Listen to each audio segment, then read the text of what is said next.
Hello, Schelle. How are you doing? I'm doing amazing. How are Great. you today? I'm better than good. Very good. Yeah.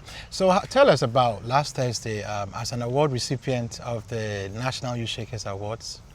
Tell us about the awards, being honored and all of that. I was shocked. Let me just say that. I didn't even know about the nomination, but anytime that you're recognized for your gifts and your talents, it's an honor. Right. You know, and of course my good girlfriend Miriam, she's been honored before, and when she told me, I was like, really?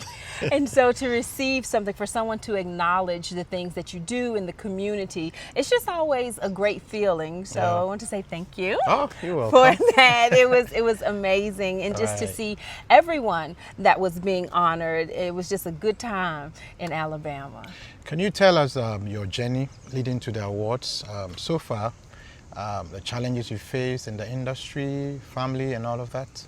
Well, I relocated to North Carolina after Hurricane Katrina many years ago. Okay. And that's kind of where it started for me. I was homesick and I wanted to go home so bad. So I started writing as an outlet because my home was destroyed after the hurricane.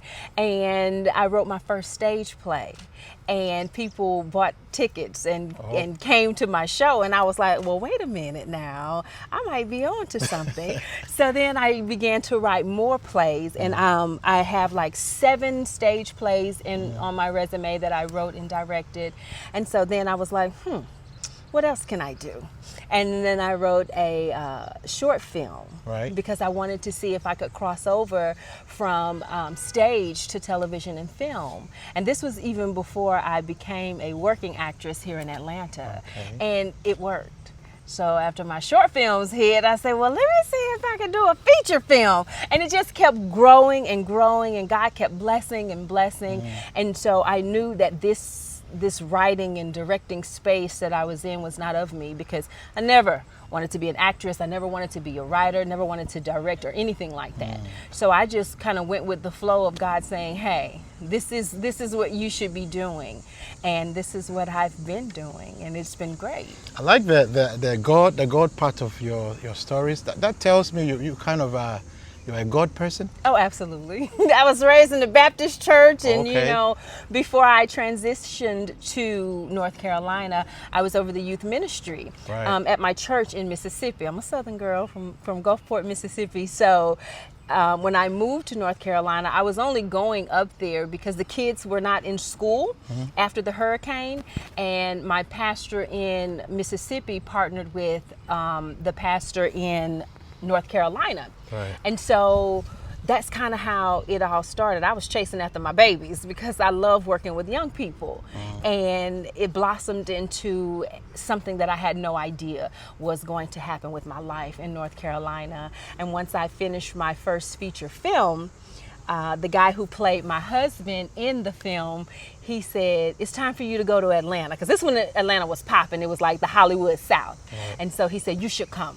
And my oldest daughter was in her junior year of college, so I knew that she would be okay. And my youngest daughter, I knew that I could just take her and things would be well. So I said my prayers, Lord, if this is for me, fix it. I got my 401k because I was in corporate America. I got my 401k and I left. And I have been a dream chaser and, you know, faithful to my ministry and myself. Wonderful. So tell us about your latest movie. Oh, Tyler Perry's Straw. Yeah. My audition process, I was actually taking a class at the time I auditioned for this film. And in the class, if we got an audition, we could tape with the instructor.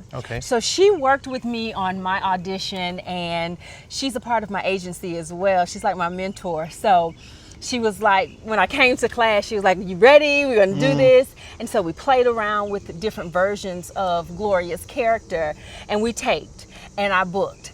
And it was my first Tyler Perry film, so I was just like, really?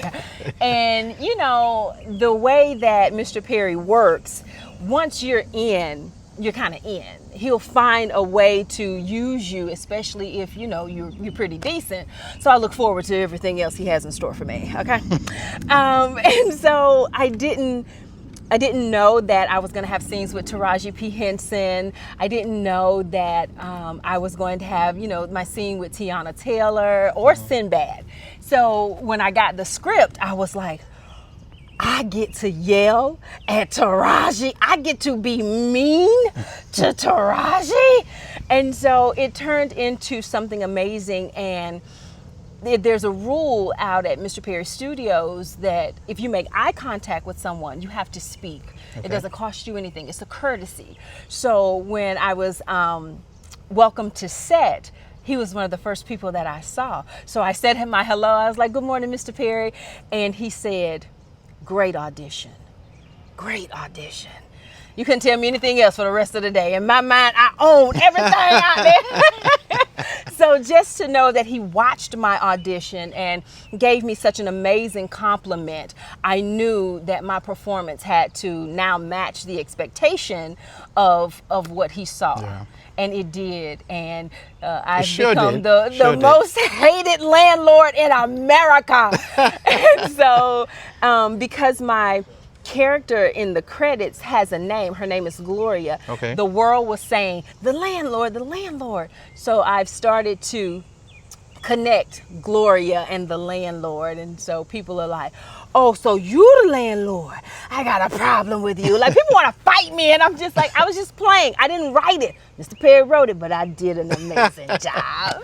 So amazing. It's been an amazing experience. And it's a great story, and it's someone's story, and it could be anyone's story any given day. And it's so crazy. 2 days ago, when we returned home, my family, we were just out running errands. When we got home, there was my neighbor. All of their stuff was out. They had got evicted. And so I'm looking at the stuff, thinking like, this stuff really does happen. Yeah. And I wanted to take a picture and be like, I ain't had nothing to do with this one. But I was like, that's a bit insensitive. Yeah. But like, it's someone's story. So, people always have an opinion about the work that Mr. Perry does, but he has an audience that's necessary to continue to uplift and empower and encourage our people. So. Right. That's awesome. Are you considering visiting Africa? Ghana? Yeah, well, I would love an invitation. If this is an invitation, y'all heard him say it right here today.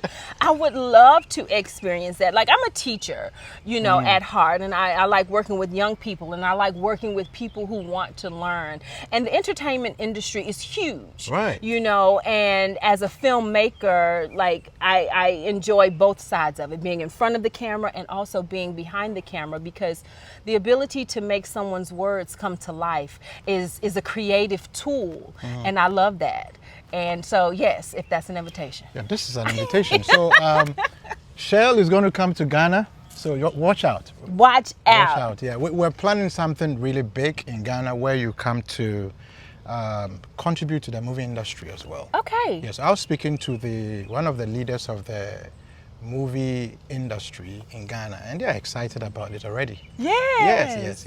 I would love that. I would love to come and once you are honored in Rain Foundations as a youth shaker, you have to undertake kind of a legacy project. Okay. So we can look at that as part of your legacy projects. I would love that. Yes. I would love that experience, and just to be there and to be around people of a different culture and to learn.